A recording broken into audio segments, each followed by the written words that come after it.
Ezequiel 36. Vamos ler alguns versículos da palavra de Deus.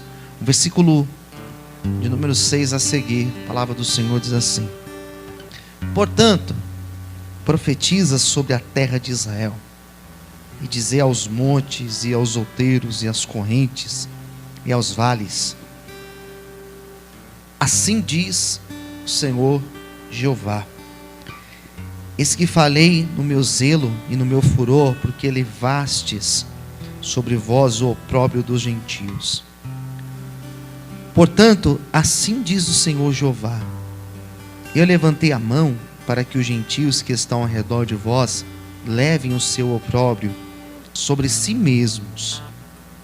Mas vós, ó montes de Israel, vós produzireis os vossos ramos, e darei o vosso fruto para o meu povo de Israel, porque estão prestes a vir. Porque eis que estou convosco, e eu me voltarei para vós, e serei lavrados e semeados.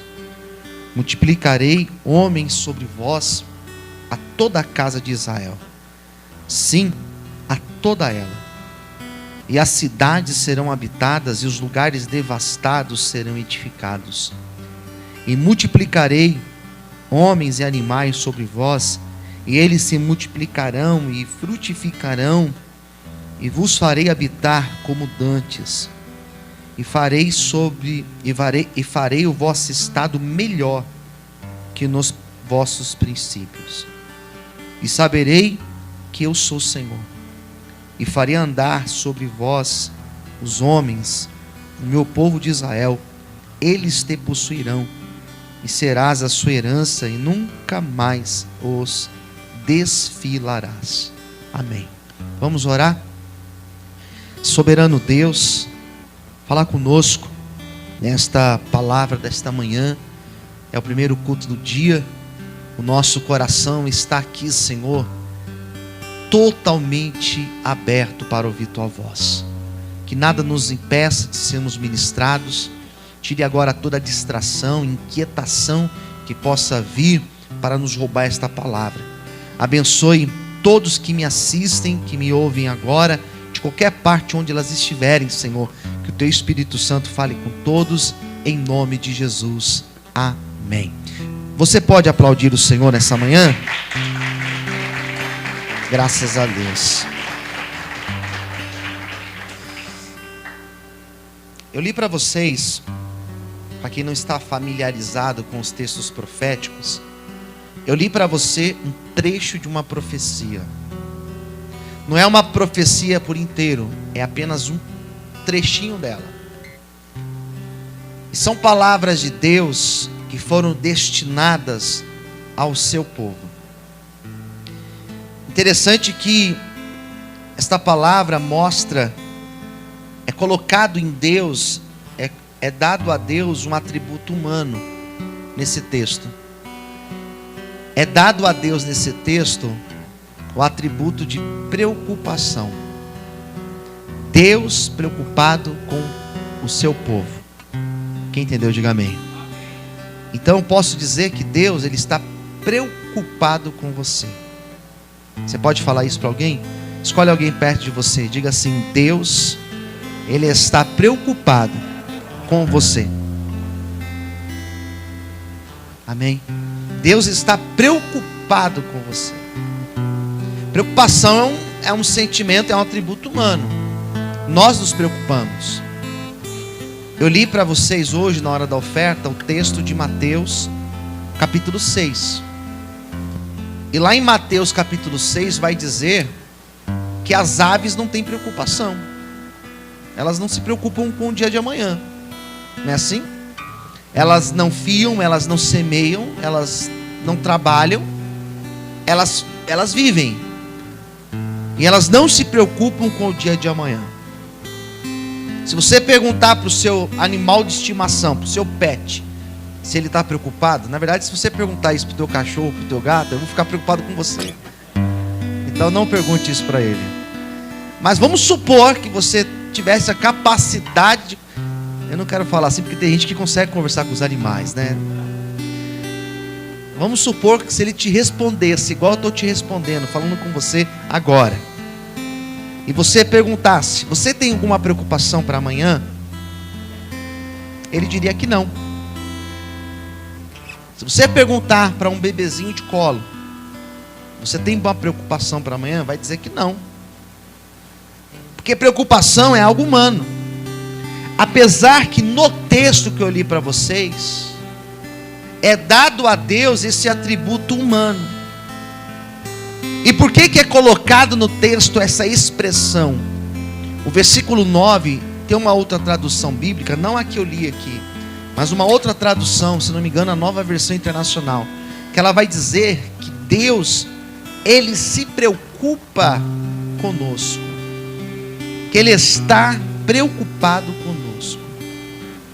Então, quando eu li esse texto, para eu ter condição de entendê-lo, eu tive que olhar para o contexto, para a profecia num todo. Quem recebe esta palavra? O povo de Israel. E quando eles recebem esta palavra, eles recebem essa palavra aqui, que eu li para vocês, quando eles estavam no cativeiro da Babilônia. E eles estavam finalizando um período de 70 anos e voltando para a sua terra, para a sua pátria. E esse processo de voltar era um processo complicado para eles, porque o processo da volta estava relacionado com o processo de recomeçar.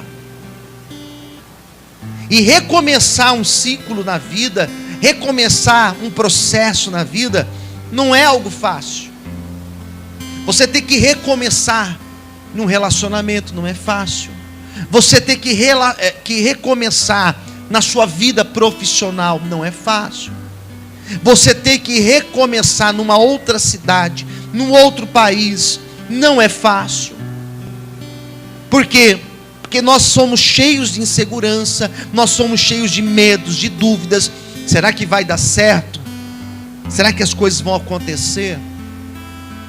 Esse povo que sai do cativeiro da Babilônia e volta para Israel, era um povo que tinha pouca experiência com Deus.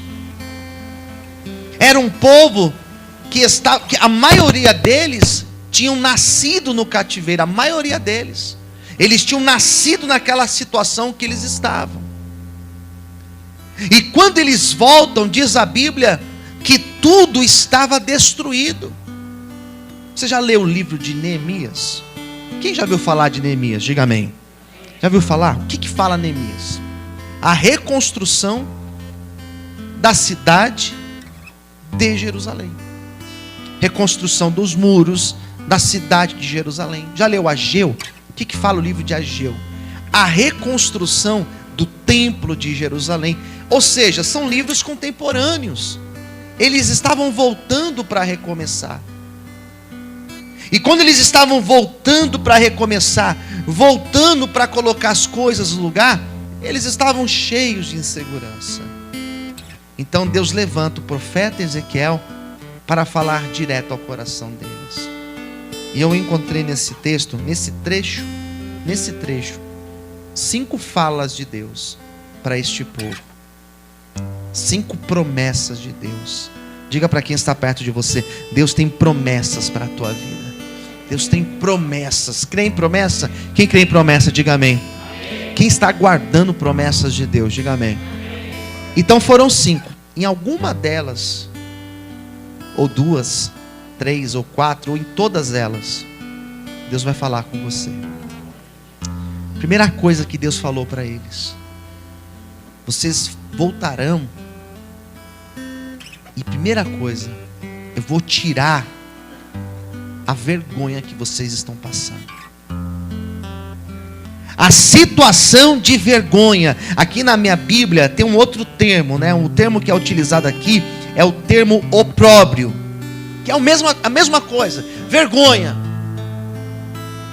As nações, elas olham para vocês elas olham para o estado de vocês, elas olham para a nação de Israel, elas olham para vocês lá no cativeiro e elas zombam de vocês, elas desacreditam de vocês, elas não acreditam que vocês podem recomeçar, elas não acreditam que vocês podem viver algo como vocês já viveram lá atrás. O texto é claro em dizer que aquilo que Deus faria era maior do que um dia eles já teriam vivido.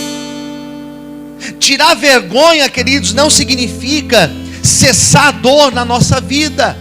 Tirar vergonha não significa que nós não teremos nenhuma luta. Tirar vergonha não significa que Deus vai te isentar de ter problemas no seu cotidiano, não é isso.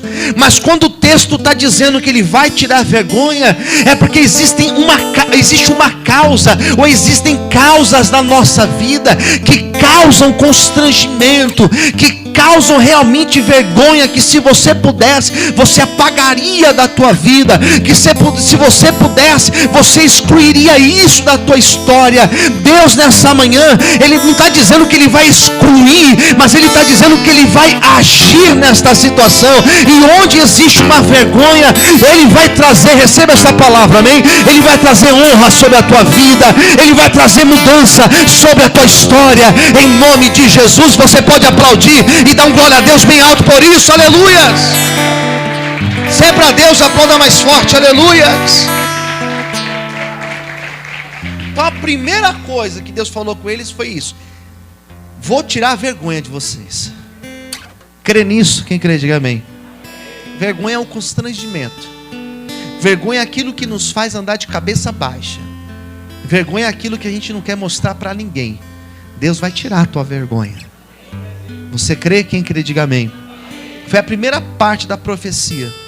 Segunda parte que Deus falou para eles está no versículo 8.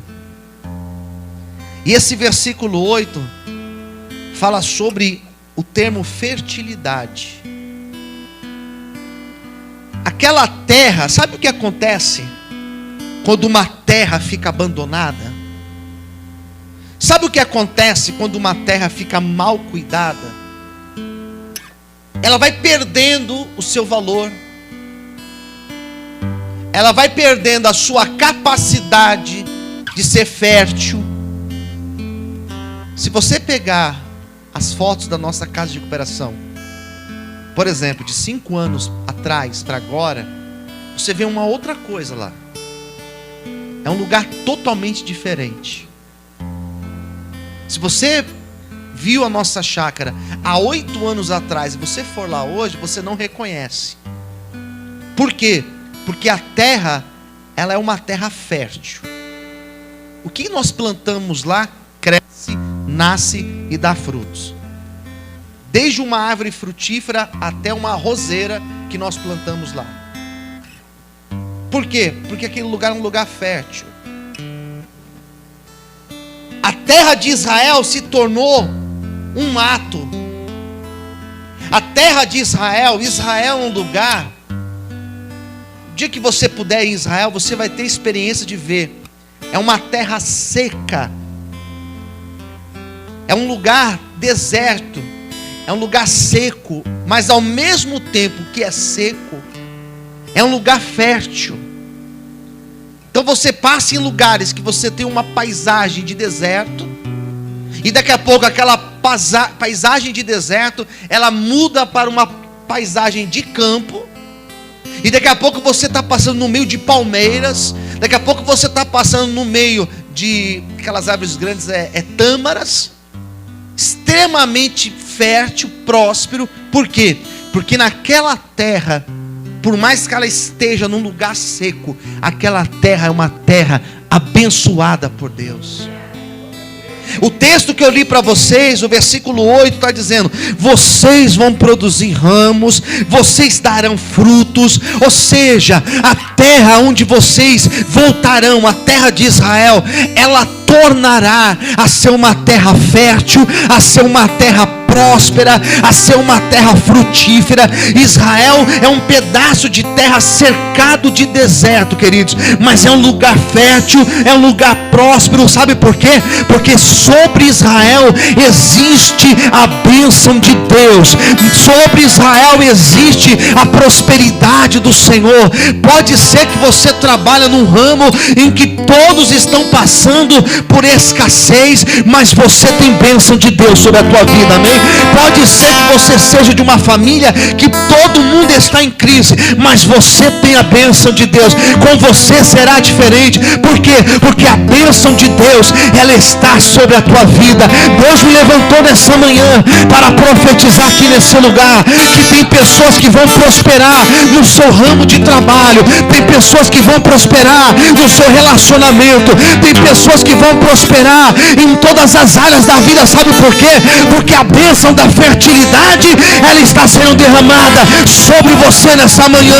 Em nome de Jesus, você pode aplaudir, glorificando e exaltando a Deus. Você pode aplaudir o Senhor, amém? Glória a Deus. Não se assuste se você trabalha num lugar que tem que bater metas e você bater meta e alguém olhar para você e falar: mas como que você conseguiu? Quem está entendendo, diga amém. Não se assuste se alguém chegar para você e falar: mas como você conseguiu esse emprego? Está todo mundo sendo mandado embora, como você conseguiu? A bênção de Deus, ela está sobre a tua vida. Fertilidade, levanta as duas mãos. Haverá fertilidade, onde você põe essa mão esquerda tua, onde você põe a tua mão direita, haverá fertilidade. Se estava seco, começará a frutificar a partir de hoje, em nome de Jesus. Dá um glória a Deus e aplauda Ele por isso, aleluia. Glória a Deus. A terceira promessa, eu falei que são 5. A terceira promessa, ela está no versículo 10. Eu vou ler. Multiplicarei os homens sobre vós, e toda a casa de Israel, sim, toda ela. As cidades serão habitadas, e os lugares devastados serão, qual é a palavra que tem na sua Bíblia? Serão o quê? Edificados. Deixa eu te explicar. Tudo que está destruído, tudo que está destruído será reedificado. Vamos falar essa palavra. Escolhe alguém perto de você. Diga assim: todas as áreas. Fala assim, melhor, vamos corrigir. Diga assim: olha, esse ano não acabou ainda, e todas as áreas da tua vida que estão destruídas, diga assim: Deus está falando que Ele vai reconstruir.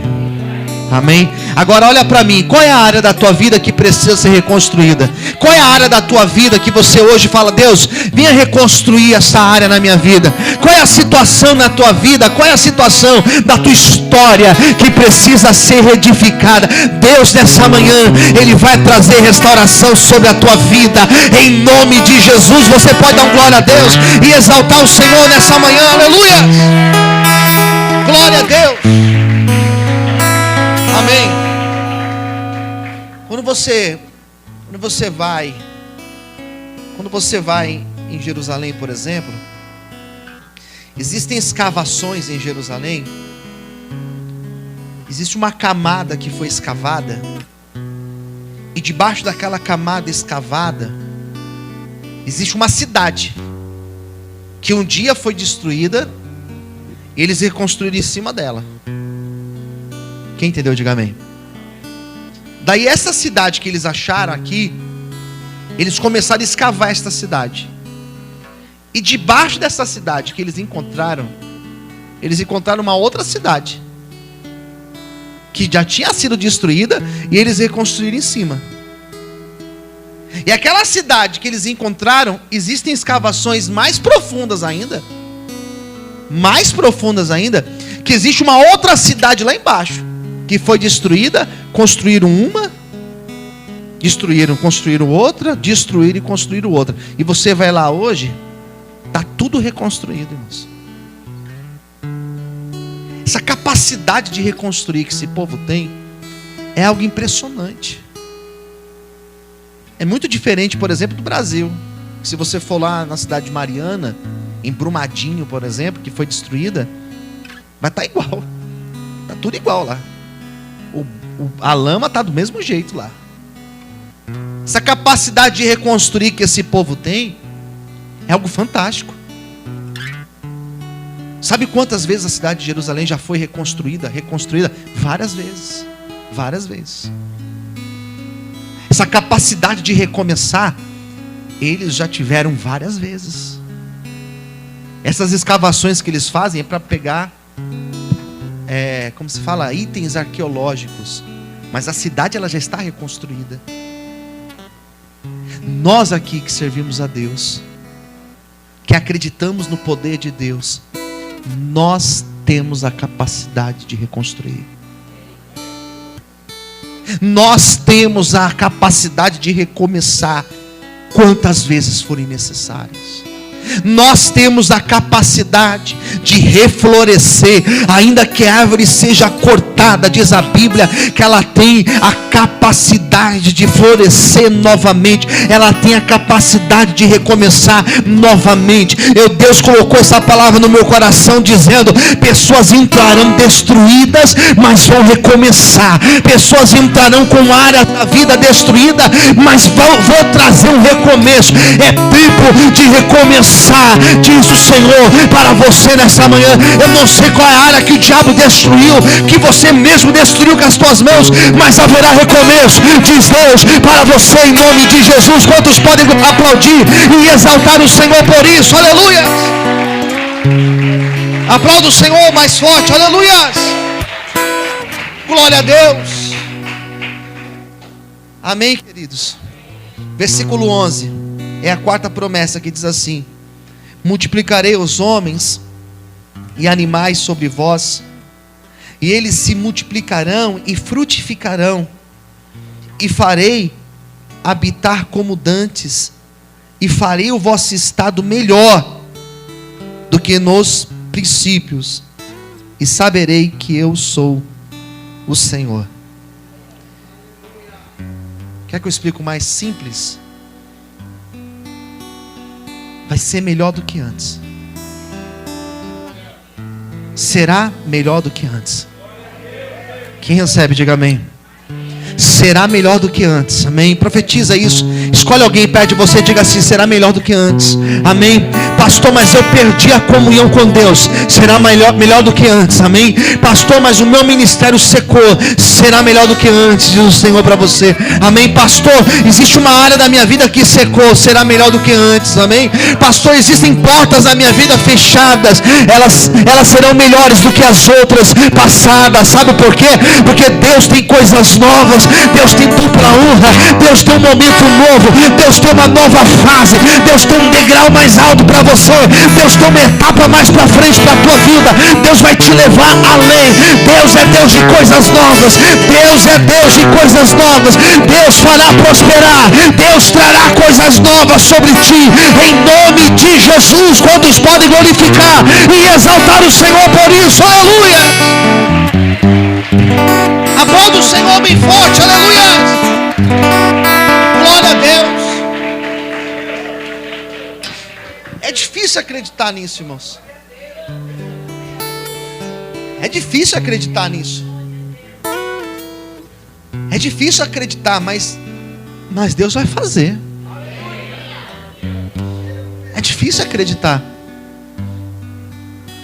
Sabe por que é difícil?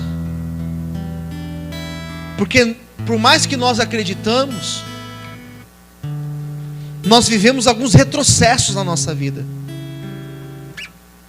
Esses retrocessos que nós vivemos, esses passos para trás que nós damos às vezes na vida, quem está entendendo, diga amém.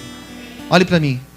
Esses passos para trás, esses aparentes retrocessos que nós vivemos, nos faz acreditar que a vida parou. Nos faz acreditar que não vai para frente, está indo para trás. E às vezes nós estamos cercados de pessoas que elas fazem um desfavor para nós, que é olhar para nós, e são pessoas, como eu costumo dizer, são pessoas tóxicas, são pessoas que não estão na mesma fé que nós estamos, que elas não estão na mesma vibração, se você quer usar esse termo, não estão na mesma vibração que nós estamos, e elas não conseguem acreditar naquilo que Deus tem para as nossas vidas. Então nós dificilmente conseguimos olhar e ter essa convicção de que vai melhorar, convicção de que aquilo que Deus vai fazer é melhor, porque nós nos apegamos ao pouco, nós nos apegamos àquela porta, e nós achamos que aquela porta é a ideal para nós, porque nós acostumamos com ela, e Deus dizendo: eu tiro porque eu tenho uma porta melhor para você. A gente não acredita. Às vezes Deus permite situações na nossa vida, nós ficamos sozinhos, e é terrível você se ver sozinho. Só que mais terrível ainda é você se ver cercado de pessoas que não estão na mesma disponibilidade que você. Então às vezes Deus dá uma reciclada, irmãos. Às vezes Deus reinicia a nossa máquina. Às vezes Deus formata a nossa máquina e vai trazer só coisas novas. Deus olhou para esse povo e falou assim: olha, vou trazer um recomeço para vocês. Lembra dessa horta que tinha aqui? Lembra? Vai ter uma outra horta aqui nesse lugar. Lembra desta casa que era edificada aqui? Lembro. Eu vou edificar uma outra casa aqui. Lembra desse templo que tinha aqui? Lembra? Qual foi a palavra de Deus para Ageu? A glória da segunda casa será maior do que a da primeira. Nós custamos acreditar nisso. Nós custamos acreditar nisso porque nós nos apegamos, choramos por aquilo que perdemos. E é Deus nessa manhã dizendo para mim e para você: os lugares que estavam abandonados, eles serão reconstruídos. Os lugares que foram deixados, eles serão novamente habitados. Os lugares que estão secos, eles voltarão a florescer. Onde estava com a sequidão, eu vou trazer vida. Eu não sei com quem Deus está falando nesta manhã, mas eu vejo Deus trazendo um novo tempo sobre pessoas aqui. Eu vejo novos contratos sendo assinados. Eu vejo novas portas sendo abertas. Eu vejo novas pessoas chegando. Eu vejo uma nova estação chegando para a gente aqui. É uma nova fase de Deus. Você consegue levantar sua mão para o céu? É um novo tempo de Deus para a tua vida. É um novo tempo do Senhor sobre a tua história. E a glória da segunda casa, ela será maior do que a da primeira. Diz Deus para você: creia nisso. Em nome de Jesus você pode aplaudir e exaltar a Deus nessa manhã. Aplauda o Senhor mais forte. Aleluias. Aleluias. Recebe essa palavra. Quem recebe, diga amém. Amém. Pastor, mas essa palavra foi para Israel, ela serve para mim? Serve para você. Serve para a tua vida. Posso ver o amém? Para mim, para esta igreja, para cada um aqui. Versículo 12: farei andar sobre vós os homens, o meu povo de Israel, eles te possuirão, e será a sua herança, e nunca mais os desfilará. Agora a promessa não era para o povo, agora a promessa era para a terra. Olha que bonito. Era para os montes de Jerusalém, a cidade de Jerusalém, a terra onde eles estavam. Deus dizia: eu vou trazer vida para essa terra, e vocês novamente serão habitadas. Cada espaço dessa terra voltará a ser habitada. Vou trazer os homens, daí vai dizendo, né? Vou trazer os homens, eles te possuirão, e a cidade nunca mais será destruída. Essa é a promessa do Senhor. Daquilo que vocês estavam privados, e vou trazer para vocês.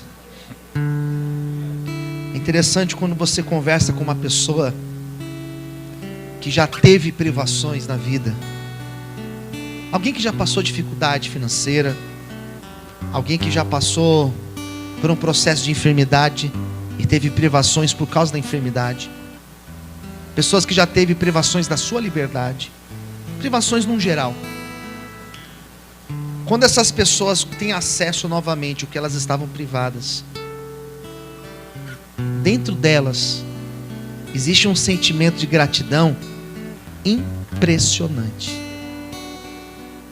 Quem já teve, por exemplo, privado de comer certas coisas, e quando o médico fala, agora você pode comer. Quem já teve a privação de liberdade, e quando recebe o seu alvará de soltura dizendo, agora você pode, agora você está livre. Quem está entendendo, diga amém. Quem já teve qualquer tipo de privação, de poder, teve privação financeira, e de repente poder ir no mercado e comprar o que pode comprar. Esses dias eu vi um vídeo de um palestrante.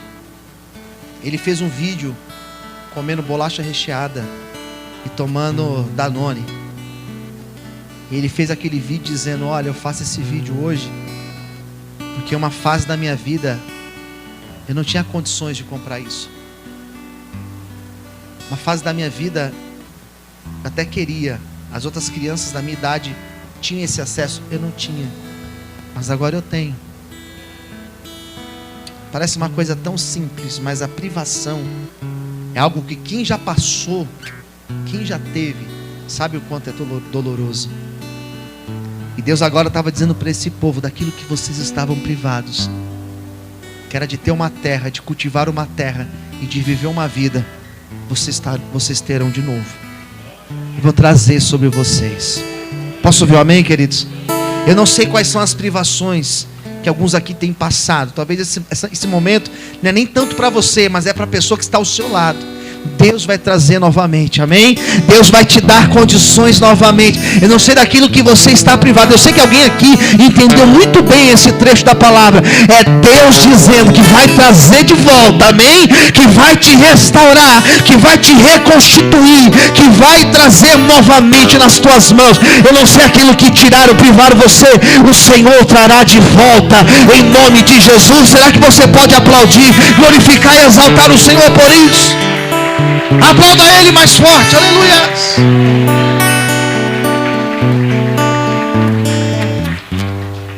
Vamos orar. Vamos ficar em pé.